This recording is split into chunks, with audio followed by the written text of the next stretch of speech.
tam táto metóda vhodná nie je. Tak, ako sa o nej píše, že teda na čo by sa mohla použiť, aj na čo bola použitá, tak tam na takýmto spôsobom sa ten odpad sanovať nedá. Čo to vlastne termická desorpcia je? Uvoľnenie kontaminujúcich látok z matrice rovná sa z prostredia horninového, z piesku, zo štrku, z ílu, zo zeminy.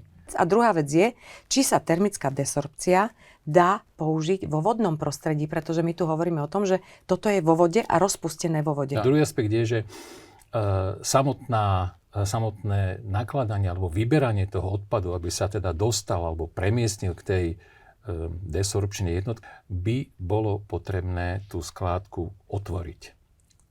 Môj názor, aj názor kolegov, s ktorým som sa o tom rozprával, je ten, že bez